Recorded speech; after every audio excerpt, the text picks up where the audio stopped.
welcome to the third episode of What's Your Wheelhouse? I'm your host, Megan Bauer, head of customer success at Spinwheel, and I'm joined today by Carlos Caro. We're excited to have him on board today. So, Carlos, do you want to quickly introduce yourself?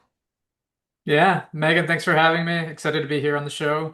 Um, I'm the founder of New Market Growth and the free toaster. New Market Growth is an agency that helps lenders build affiliate marketing programs, and the free toaster is an industry newsletter geared towards marketers in the industry. And we're starting to build out an events business alongside our media as well. Love it. How'd you come up with the name Free Toaster?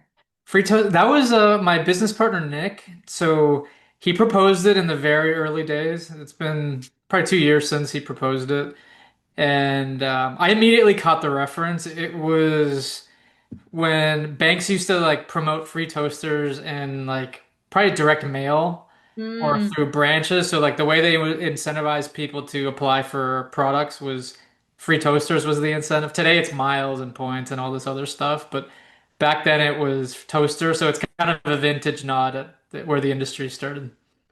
The irony of that is I'm actually in the market for a toaster, so I need some old school marketing to get me And a. then double irony is we don't actually hold any stock of toasters. Maybe we should, but I could see us one day like doing really cool vintage with our logo. I love it. I love it. Well, Carlos, thank you for joining us today. We're excited to have you. Know you're an expert in many areas, but your wheelhouse specifically is affiliate marketing, and that's what we're here to chat about today. So, from your perspective, what should people understand about this right now that they probably do not?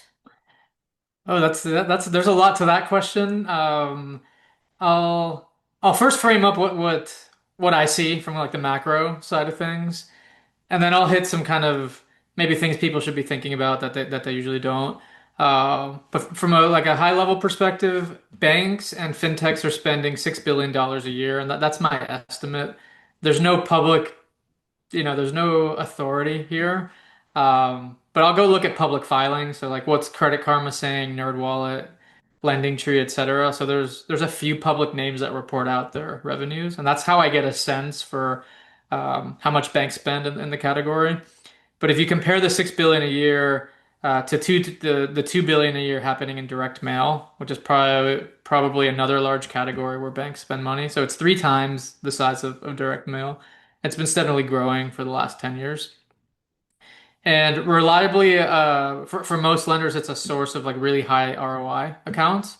So that's kind of the thing to know at a global level. I think the thing for lenders that they often miss is it seems really simple to do affiliate marketing at a glance, right? So like it seems like you sign a couple deals with partners, you tell them something about your offer, you give them an affiliate link, and then you just kind of go disappear and let it rain accounts. And that's not actually how it works in practice. It's actually one of the most actively managed channels in my opinion. And the reason it's so active is you have to be on offense. It's a competitive dynamic. So when an affiliate publisher lists your offer, they're usually listing 10 or 15 other offers like yours. So you have to win the consumer's attention by standing out in some fashion. So those are kind of like the product and pricing dimensions. And then from a marketing perspective, your funnel has to be really, really low friction, meaning your application rate, your approval rate, your click rate. The better your funnel looks, the more money the publisher makes as a result of promoting your offer. And then a lot of good things start to happen when you're monetizing well for the publisher. You'll earn better placements, you'll go up in the rankings. That in turn will earn you more qualified applicants. So there's like a feedback loop here of when you do well, you tend to do better. And then there's another feedback loop here of when you're not doing well, you tend to do worse because your ranking drops. And then there's kind of a doom loop dimension to it. So I think a lot of lenders that are new to the space don't realize how dynamic this is and like how many feedback loops are involved. Yeah. How would you make yourself stand out then in such a competitive landscape? Like what works well, what doesn't? I mean, you touched upon some things, but Yeah, no, it's that's where there's like a lot of creativity, I think, in the space. What I see lenders do most of the time, they'll they'll differentiate themselves either in the offer itself, right? So they'll try to bring something more compelling or unique. Um, if we're talking credit cards, it could be like the value proposition. So the credit cards that are most often in the news these days are like these really high-end rewards cards with like lounge access and points and all this stuff like that. So in that category, you're really differentiating yourself on like benefits, features, prestige, exclusivity, that sort of stuff. For more mainstream credit cards, you may want to just differentiate yourself on like the sign-up bonus or the rewards rate, or something like that. I hear issuers right now, for example, talking about designing products that are leaning into saving money on gas. That's been in the news. People are paying more than they're used to on gas. So issuers, I think, are very aware of like what consumers are paying attention to financially, and then they'll try to design products to serve them. On the other dimension, I think a really smart differentiator I've seen some lenders go after is finding underserved audiences and creating products that can deliver for that underserved market.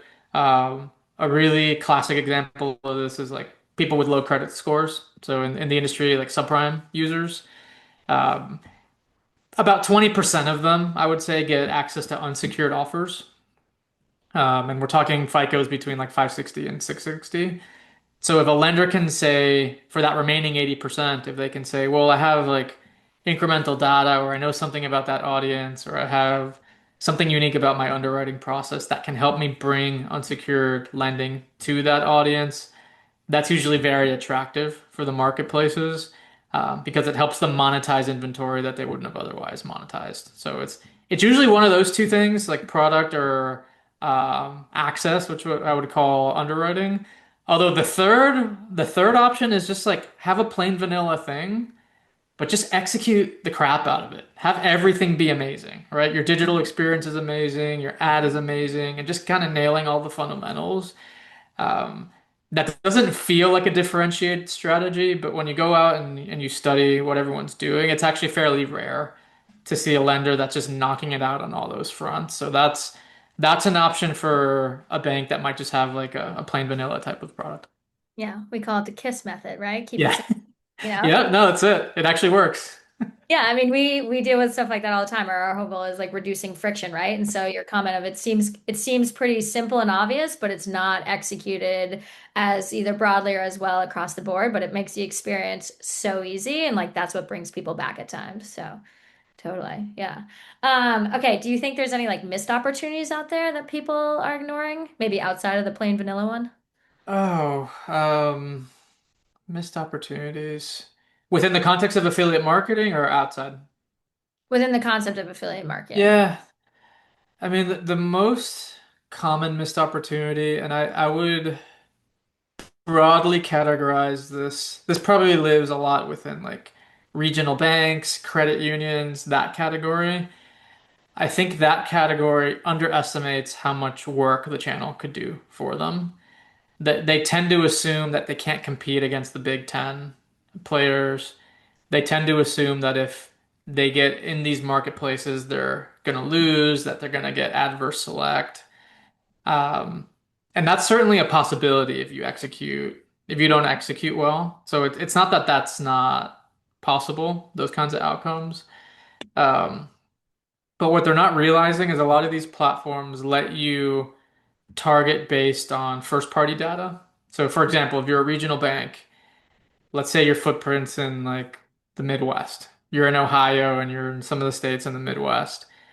You can go to one of these marketplaces and say, hey, here's my customer list, and I want to do a special product for people in my bank footprint. And actually, even further, if someone holds more than $10,000 in their checking, um, I know they're lower risk. I know they're going to perform as a credit customer. So you can actually do really custom things for folks you know are highly qualified, and you can do it within your bank footprint. So that's like really targeted competition. So that isn't that isn't the same as, hey, let me go up against Amex on a nationwide program. But could you beat Amex in like a few zip codes or many zip codes in your home state of Ohio? Probably, because your brand recognition may actually be stronger than Amex, given where people bank. So I think regionals and credit unions kind of lose sight of that. So I actually think that's a pretty big missed opportunity. Yeah, finding your niche a little bit there. I mean, I'm in a small town in Maine, and like that's very relatable up here, is people a lot of times like a more local or regional brand than they would a larger institution. So, Yeah, um, no, and there's just like some like really natural like customer benefit to that. Like if you hold a credit card with your local bank, you can actually do stuff like when you're in there to like cash a check, you could just say, "Hey, can you just pay off my credit card?" Like there's all like there's little special customer service type things. They're like non-trivial that are easy to do in a branch if you're gonna walk in versus nobody likes to be put on hold and like with customer service moving AI, people are even a little bit more worried about, hey, am I talking to a robot? Am I talking to a human? So again, with the regionals and the credit unions, they can actually really lean into the some of those strengths.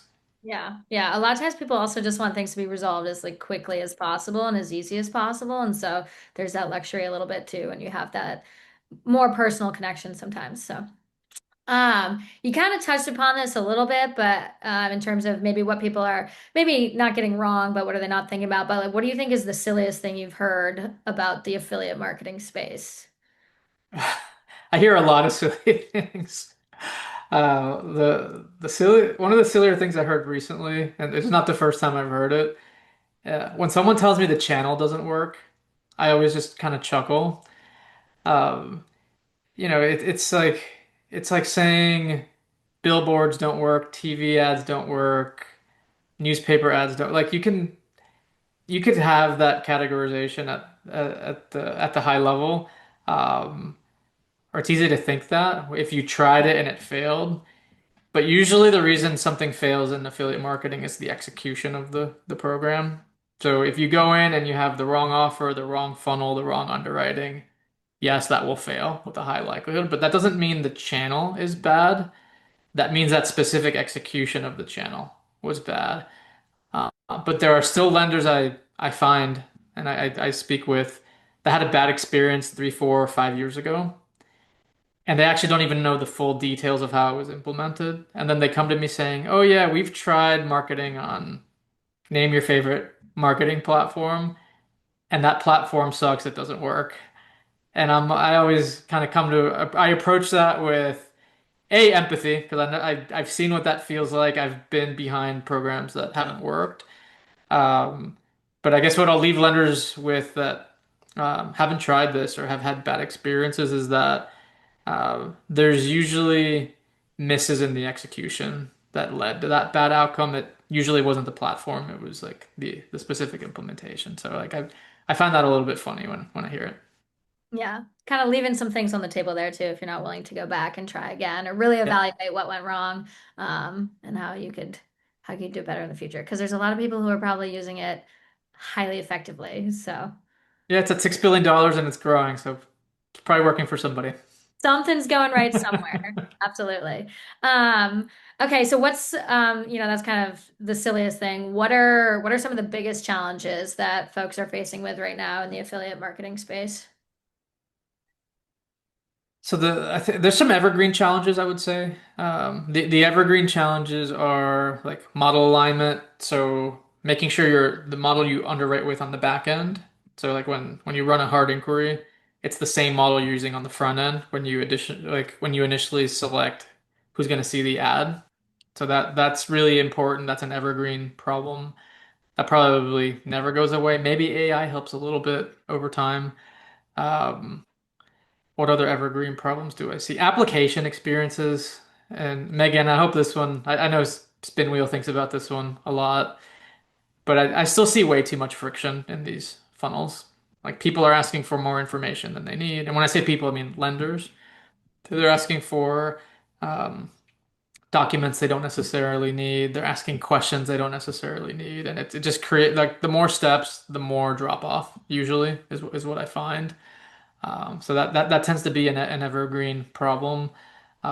I have a little bit of hope that with agents becoming more normal and people shopping with agents and AI, um, will that'll be a thing of the past. But I suspect humans shopping for financial products isn't going anywhere anytime soon. I think this is a category that may be slow to latch on to like agentic type commerce.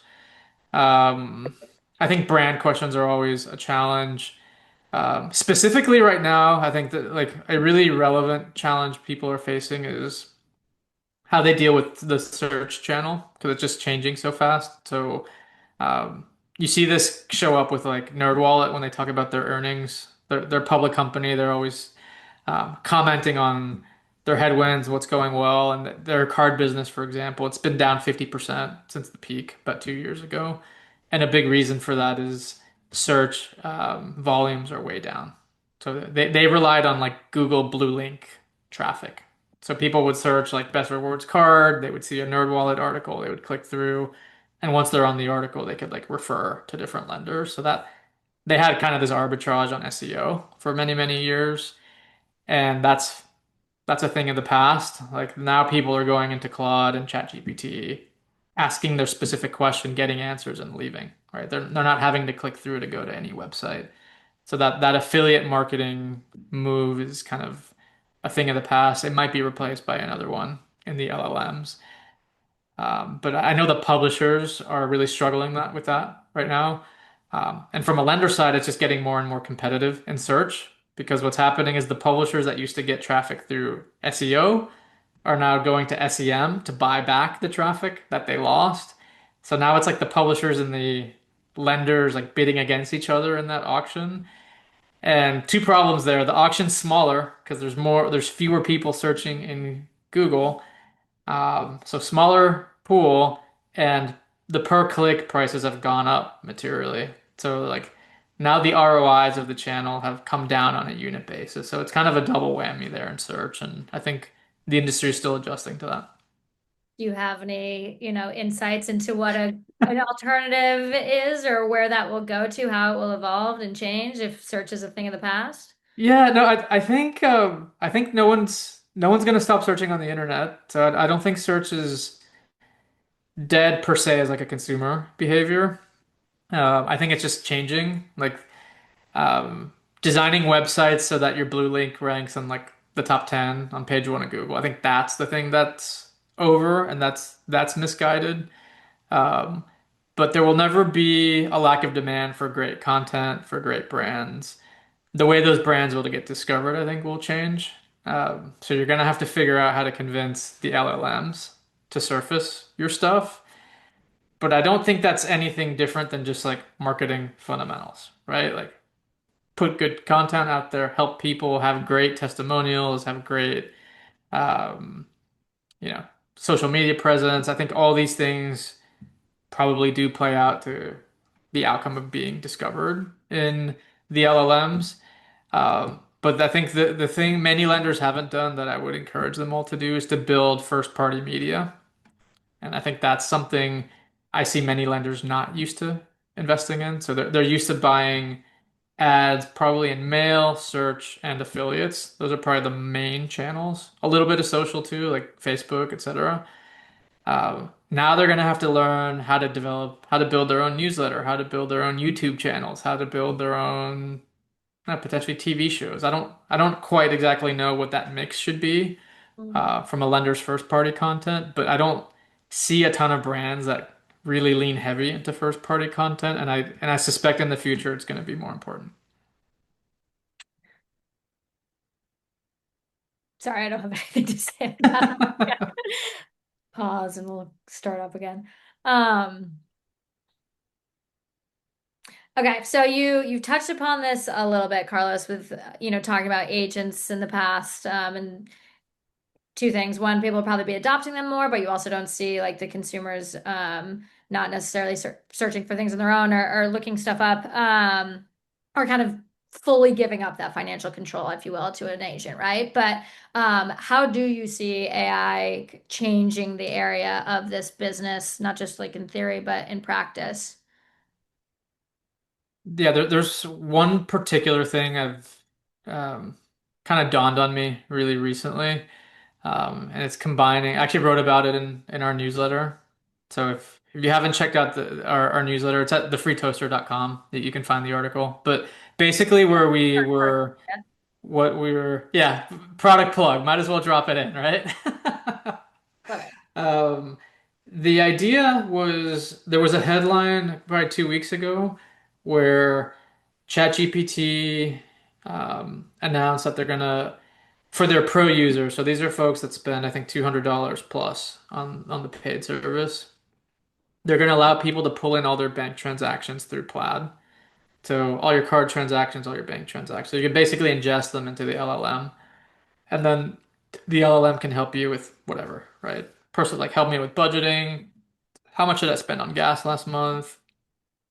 Given I drive more in the summer, how much should I budget for like summer, like stuff like Hmm. stuff that would usually require like spreadsheets and like hunkering down in front of your laptop to get really good answers. Now you just fire up ChatGPT and you put it in voice mode and just literally ask whatever question, and you're getting a very personalized answer specific to you because it sees all your transactions. So I think this is going to change personal finance in a pretty meaningful way. Whether ChatGPT will be the product people use, that I don't know. But the concept of I hit a button, I ingest all my transactions, and now I have this really smart assistant that can answer very, very specific and granular questions about my specific situation. I think that's a very natural place for lenders and banks to be recommending products that serve that specific person's goal, right? So, like an example might be this is the one I gave in the newsletter of the LLM notices that you spent $10,000 last year flying on United. And it says, "Hey, I noticed that you're using, the Chase Freedom card.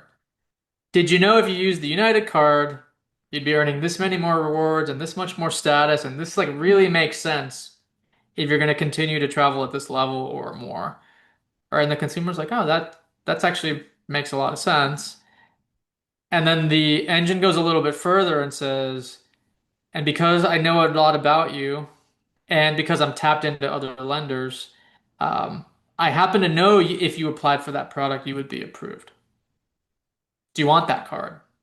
And you could say yes, and forget the applications, forget going to a lender's page, and just say, "You're approved, done. Card's gonna be in the mail in the next 2 days." Like that could all happen in an LLM. Like we have the technology today to make that happen. That's not some fictional state. Um, So, but where I think this, to your question on what opportunities, the thing that's emerging now is cash flow based lenders used to have a really hard time having cash flow information at the marketing stage.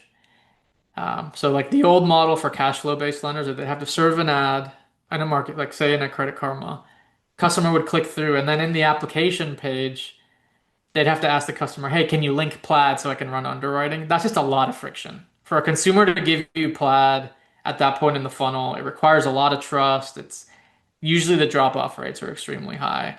But if you've already granted that access to ChatGPT or another LLM, it's done. Now the lender can plug in, see the data with the right integrations. They can pre-approve you, and when you click the button, like the card just happens. So I think cash flow based lending is going to get a lot more interesting. I think it's going to scale dramatically, and the good news for consumers is folks that were previously overlooked, like they weren't getting the best possible cards due to their credit score only, might now qualify for much better stuff if they're willing to give or if they're willing to hand over the cash flow data to the lender and to the LLM. Yeah. Um, I'm curious. I mean, you gave some examples of this, but like, does this enhance people's financial literacy? Does it allow folks to just give them more specialized options? Will we see maybe debt trends going down if they have better recommendations? I mean, I feel like there's so many different ways there could be so many different snowball effects of outcomes. It could be Yeah, all of them. It's hard to know a little you bit. know, it's a really good question. I don't know. I don't know. I'd like to think financial literacy improves as a result because now it's easier. Actually, it depends how you define financial literacy. Um, there could be a world where stuff like this improves financial outcomes for people because now they're getting good recommendations on what to do. But I think of financial literacy as like, do you are you educated on like the fundamentals of like what it takes to like build good credit and to save and invest, et cetera, et cetera? Like, do you know like the theory and can you execute it? In a world of like an LLM giving you advice, you don't necessarily need to have any education whatsoever, right? You could just blindly trust the LLM to give you good advice. And so long as you execute it, you could have really, really fantastic outcomes. So I'd like to think the outcomes will improve, assuming people take the advice. Um, but human nature's weird, so like who knows if we're actually going to get that outcome. I mean, a lot of people are worried, at least in an educational context, that like literacy like gets worse because now they're delegating their thinking to an LLM. Yep. Um, so I think there's probably both sides of that story at play, and I don't. But I tend to be optimistic with technology, so I think this stuff will help people once it matures. Yeah, we'll have to wait and see. Yeah. Okay, well, this is great. Love learning about affiliate marketing and all of that you have to share related to it. However, we also have an arguably more fun question at times. What is your non-business wheelhouse right now? What's your Yeah. personal Well, wheelhouse? right now and for probably for the last 20 years, it's been poker. All right, tell me more. Yeah. So I started playing probably right outside of college, like right when I finished college. This was probably 2003, so I'm dating myself. Um, but it started out just kind of playing with friends, and um, then it just started. There was a casino like near. I was in the Boston area, so there was a casino probably within like an hour and a half drive from where I was. Oh, I know that casino well. Foxwoods. Yeah. Well, that's the one I went to. There's a couple. There's Mohegan. There's a couple others. Yeah. Um, so yeah, no. So I started playing a little bit live, but mostly online. And what was interesting about online is you could play for like very, very small stakes. You could play for like $1, $2, $10, like whatever. And you can get a lot of hands and a lot of practice in like a very short amount of time. So I got pretty interested in the game, read a ton of books, like all the books I could get my hands on. And I just found it to be this really interesting mix of some quantitative stuff like statistics, math. I was a math major, so that really appealed to me. But there was also just, as I played more, I found how strong the psychology dimension of the game was. Not just with reading other people, but with like balancing like my own psychology and like staying poised like when things weren't going well and things like that. So those were kind of the initial things that got me interested in the game. So you see a lot of parallels between poker and just kind of business, entrepreneurship, how you operate in the professional world, things like that. Yeah, no, for sure. Probably, definitely with business. But as an entrepreneur, it's I'm very thankful I have like the poker background. And kind of preparing for our chat today, Megan, I wrote down like 20 things. I was like, I went a little bit, but I'm like, there's no way I'm going to talk about the 20 things. Um, but I'll give you a few things I think are like really critical to my success as an entrepreneur that I actually picked up in poker and have been like seasoning and kind of practicing for a while. So the first one is like dealing with adversity and setbacks. Um, any entrepreneur is going to tell you it's like way more failures than it is successes. I found that to be true as an entrepreneur. And the interesting thing about poker is you can make the right play over and over again and get the wrong outcome over and over again.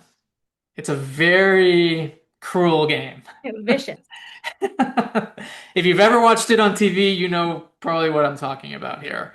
Um, but that started wiring my brain in a really, I think, constructive way because I started to separate process and input from result. And in the business world, I think we're way too obsessed with result. Did the meeting go well? Did the customer buy the thing? Like we're so obsessed with like our KPIs and our OKRs and all this stuff where we're obsessed around performance. Okay. And what I learned in poker is I can't control the result. The result is completely out of my hands. What I can control is the input. I can control my preparation. I can control how I play. I can control the quality of my decisions. And I learned to unpack those two things. So decision quality and outcome, independent things. But the other nice thing about poker, which is the same in entrepreneurship, if you have the right process and the right mindset, and you do that over and over and over again for years, decades, the results will be amazing if you can ride out the long term. And I think too many entrepreneurs I talk to like want to be successful in 3 months or in a year or in like some arbitrary timeline they come up with. And poker teaches you that a lot of life is like not up to you. So I think that was a big one. Um, do we have time to go longer or? I'm going to tell my boss no more OKRs and KPIs. So if you have some more, insights for me, I can I relay. mean, I honestly think it's one of the worst things we do in the business world, to be quite honest. And I appreciate like we need to have goals, but like sometimes KPRs and OKRs can just be counterproductive in my opinion. But that's another like sidebar we could take at a different time. Um, I'll hit you with two more like very quickly. Um, just kind of poker taught me how to like regulate my emotional state and like my nervous system.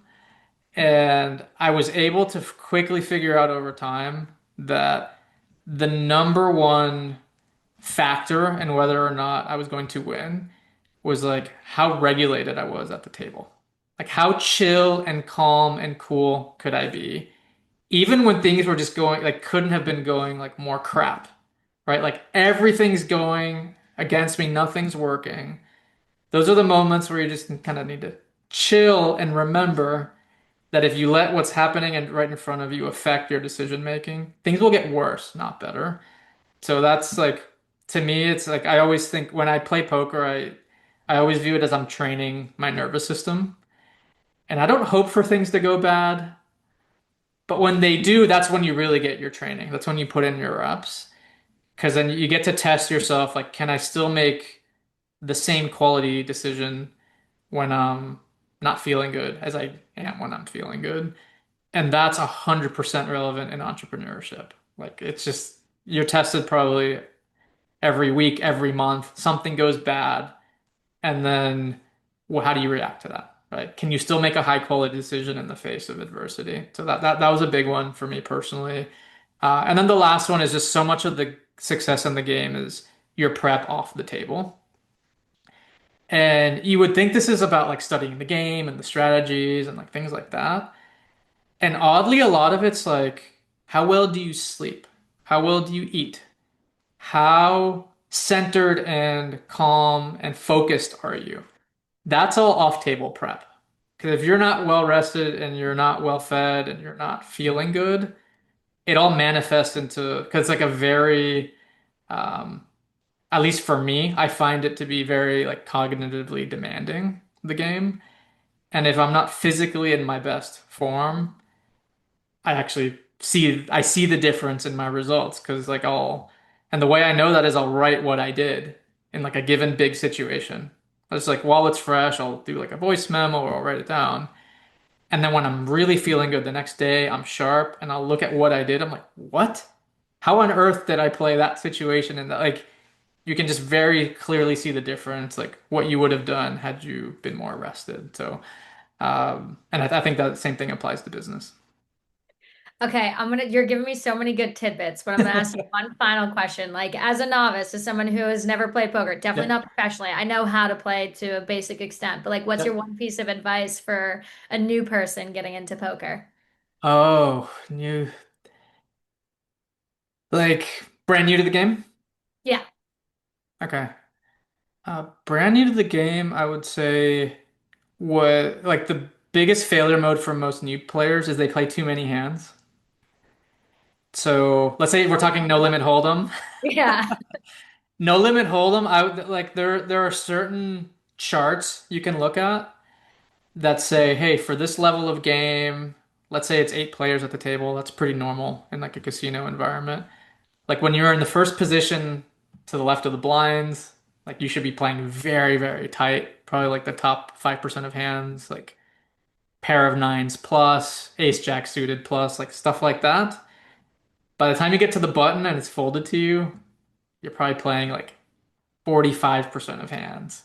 Queen five suited, kings eight offsuit, stuff like that. So, but if you start with a foundation of the wrong hand to enter a pot, those errors compound really fast in Hold'em. So that would be like the number one leak I would plug is like hand selection.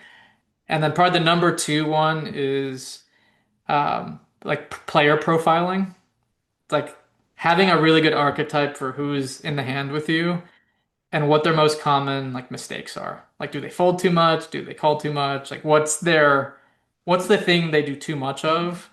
And usually in poker you try to do the opposite of that. So like they fold too much, great. You put more pressure on them, you bluff them more. They call too much, you probably stop bluffing and more value bets. So like those two things put together can make someone that's like maybe okay or new into like actually pretty dangerous pretty fast. You exploit their weaknesses on those ones. Yeah. Yeah, I mean, poker's a game of exploiting mistakes. So if you don't have a good idea in your head what your opponent's mistakes are, you're probably at the wrong game. All You should right. probably change tables. Yeah. Well, I appreciate this advice here. I don't know if I'm going to be an expert on poker tables in Vegas anytime soon, but there's some things to learn for sure. So, Carlos, thank you so much for joining us today. It was so great to hear from you on affiliate marketing, but also learning more about poker and kind of how that helps prepare you and I'm sure others for the business world. So, thanks for joining. Yeah, I enjoyed it, Megan. All right.